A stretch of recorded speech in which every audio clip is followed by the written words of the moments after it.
வணக்கம் நண்பர்களே, முக்கிய செய்திகளை இந்த பதிவில் பார்க்க போகிறோம். முதல் செய்தி என்ன பார்க்க போகிறோன்னா, அண்ணாமலை அவர்கள் கேரளா புதுச்சேரியில் பிரச்சாரம் மேற்கொண்டார்ல, அதில் கேரளாவில் அண்ணாமலை மேற்கொண்ட பிரச்சாரம் சம்மந்தப்பட்ட ஒரு வீடியோ செம ட்ரெண்டிங்காக இப்போ ஷேர் ஆகுது. கேரளா பாஜகவுடைய முன்னாள் மாநில தலைவரை ஆதரித்து அண்ணாமலை பிரச்சாரம் மேற்கொள்கிறாரு. அந்த தொகுதியில் ஒரு பகுதியில் பார்த்தீங்கன்னா கன்னடம் பேசக்கூடிய மக்கள் அதிகமாக வசிக்கிறாங்க போல். அதனால் அந்த ஸ்பாட்டில் அண்ணாமலை கன்னடம் மொழியில் கேம்பெயின் பண்ணியிருக்காரு. அண்ணாமலை காவல்துறை அதிகாரியாக கர்நாடகாவில் டைம் ஸ்பெண்ட் பண்ணியிருக்காரு. கர்நாடக மக்கள் அண்ணாமலையை சிங்கம் அப்படின்னு சொல்லிட்டு அன்பாக கூப்பிடுவாங்க. இன்றைக்கும் அண்ணாமலை பணிபுரிந்த உடுப்பி, சிக்மங்களூர் இந்த ஸ்பாட்டுக்கு நீங்கள் போனீங்கன்னா நிறையா கடைகளில் அண்ணாமலையுடைய ஃபோட்டோவை ஃபிக்ஸ் பண்ணியிருக்காங்க.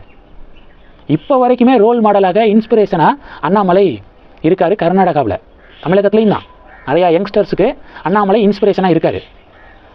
அதனால் கன்னடம் அண்ணாமலைக்கு ரொம்ப ஃப்ளூயண்ட்டாக தெரியும். அப்படிங்கிறதுனால கன்னடம் பேசக்கூடிய மக்கள் அதிகமாக வசிக்கக்கூடிய பகுதியில் கேரளா பாஜகவுடைய முன்னாள் மாநில தலைவரை ஆதரித்து அண்ணாமலை பிரச்சாரம் செய்த வீடியோ செம்ம ட்ரெண்டிங்காக ஷேர் ஆகுது. இதனால தான் அண்ணாமலைக்கு நேஷனல் பாலிடிக்ஸில் தவிர்க்க முடியாத ஒரு இடம் இருக்குது அப்படின்னு அடித்து சொல்கிறதுக்கான காரணம் இதுதான்.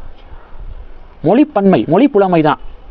தமிழ் மொழியில் எவ்வளோ ஃப்ளூயண்ட்டாக பேசுவார், ஆங்கிலத்தில் எக்ஸ்பர்ட்டாக இருக்கார், கன்னடம் சர்வசாதாரணமாக பேசுகிறாரு, ஹிந்தி மொழி ரொம்ப வேகமாக கற்றுக்கிருக்காரு.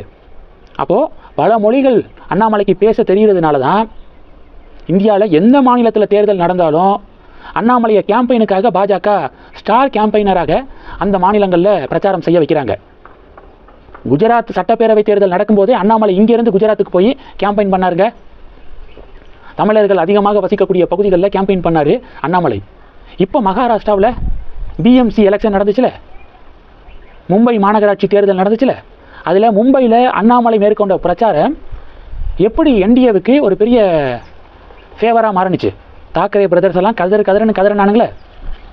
அப்போது அண்ணாமலைக்கு அவருடைய ஃபேஸு நேஷ்னல் லெவலில் ரொம்ப பரிச்சயமாக மாறினதுனால, மொழி புலமை அண்ணாமலைக்கு இருக்கிறதுனால ஒரு விஷயத்தை பேசும்போது பாமர மக்களுக்கும் எளிமையாக புரியக்கூடிய வகையில் அண்ணாமலை ஒவ்வொரு பாயிண்ட்டையும் எடுத்து வைக்கிறதுனால அண்ணாமலைக்கு டிமாண்ட் ஓவர். அண்ணாமலையை எப்படியாவது பிரச்சாரத்துக்கு கூட்டிகிட்டு வந்துடணும் அப்படின்னு போட்டி போடுறாங்க. இங்கே தமிழகத்தில் எடுத்துக்கோங்க, பாஜகவை விட அதிமுக வேட்பாளர்கள் அண்ணாமலையை நம்மளுடைய தொகுதியில் எப்படியாவது பிரச்சாரம் மேற்கொள்ள வச்சிடணும் அப்படின்னு சொல்லிட்டு அண்ணாமலைக்கு தொடர்ந்து ஃபோன் பண்ணி அண்ணாமலையும் கண்டிப்பாக வரேன் அப்படின்னு சம்மதம் தெரிவிக்க இப்போ ஷெடியூல் வெளிவந்திருக்கு. அண்ணாமலை எங்கெங்கே கேம்பெயின் பண்ண போகிறாரு அப்படின்னு அதிகாரப்பூர்வமான பட்டியல் வெளிவந்திருக்கு. அது சம்மந்தப்பட்ட அப்டேட்டை நான் அடுத்த வீடியோவில் டீட்டெயிலாக சொல்கிறேன். இது ஒன்று. ஆக மொத்தம் அண்ணாமலை கேரளாவில் கன்னட மொழியில் பிரச்சாரம் மேற்கொண்டது செம ட்ரெண்டிங்காக வைரலாக வீடியோ ஷேர் ஆகுது. இது ஒன்று. ட்ரம்ப் இருக்கார்ல, அவர் அடுத்த 2 வாரத்துக்கு ஈரான் மீதான போரை நாங்கள் நிப்பாட்டி வைக்கிறோம் அப்படின்னு ட்ரம்ப் அறிவிச்சிருக்காரு. 2 வாரத்துக்கு போர் கிடையாது அப்படின்னு சொல்லியிருக்காரு. ஹார்மோஸ் ஸ்ட்ரைட்டை ஈரான் ஓப்பன் பண்ணணும், இல்லைன்னா ஒரு நாகரிகமே அழியும் பார்த்துக்கோங்க அப்படின்னு சொல்லிட்டு ட்ரம்ப் மிரட்ட, உடனே ஈரானு 1,30,00,000 பேர் உயிர் தியாகம் பண்ண தயாராக இருக்கும் அப்படின்னு ஈரானுடைய பிரசிடென்ட் சொல்ல பயங்கரமான ஒரு வார்த்தை மோதல் நடந்துக்கு இருந்துச்சு.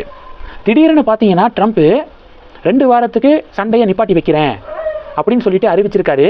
இதற்கான காரணமாக என்ன சொல்லியிருக்காருன்னா, ஹார்மோஸ் ஸ்ட்ரைட்டை ஓப்பன் பண்ண நடந்த பேச்சுவார்த்தையில் ஒரு சுமூகமான முடிவு கிடச்சிருக்கு, அதனால சண்டையை 2 வாரத்துக்கு நிப்பாட்டுறேன் அப்படின்னு விளக்கமாக கொடுத்துருக்காரு. சண்டை 2 வாரம் ஸ்டாப் ஆகுது அப்படிங்கிற செய்தி வந்த உடனேயே தங்கத்துடைய விலை கிராமுக்கு 340 ரூபா கூடியிருக்கு. லாஜிக்கே புரியலை. சண்டை நடந்துச்சு அப்படின்னா விலை கூடுது, சண்டை நிப்பாட்டினாலும் விலை கூடுது. இந்த தங்கம் விலை கூடுவதற்கான லாஜிக்கே புரியலையே அப்படின்னு நிறைய பேர் கன்ஃபியூஷனில் இருக்காங்க. இது 2. 3வது என்ன பார்க்க போகிறோன்னா, விளவங்கோடு தொகுதியுடைய வேட்பாளராக காங்கிரஸ் பிரவீன் அப்படிங்கிறவரை களம் இறக்கியிருக்காங்க. பாஜக சார்பாக விஜயதாரணி அவர்கள் அந்த தொகுதியில் வேட்பாளராக அறிவிக்கப்பட்டிருக்காங்க. காங்கிரஸ் சார்பாக அறிவிக்கப்பட்ட பிரவீன் இன்னைக்கு செய்தியாளர்களை சந்திச்சிருக்காரு. பிரவீன் பேசும்போது தமிழ் மொழி அவருக்கு சரளமாக வரலை, மலையாளம் தான் சரளமாக பேசுகிற தெரிஞ்சவராக இருக்கார். பிரவீன் அப்படின்னு சொல்லிட்டு பேர் அறிவிக்கப்பட்ட உடனேயே கேரளாவிலேருந்து இறக்குமதி பண்ணியிருக்காங்க இந்த வேட்பாளரை அப்படின்னு ஒரு டிபேட் வந்துச்சு. பாஜக அந்த பகுதிகளில் ரொம்ப ஸ்ட்ராங்காக அப்போஸ் பண்ணுறாங்க.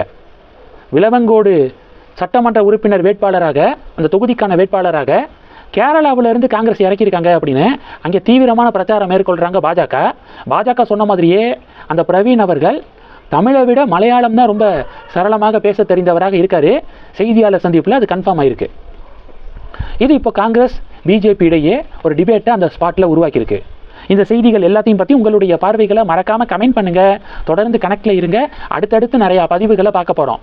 நன்றி. ஜெய் ஹிந்த்.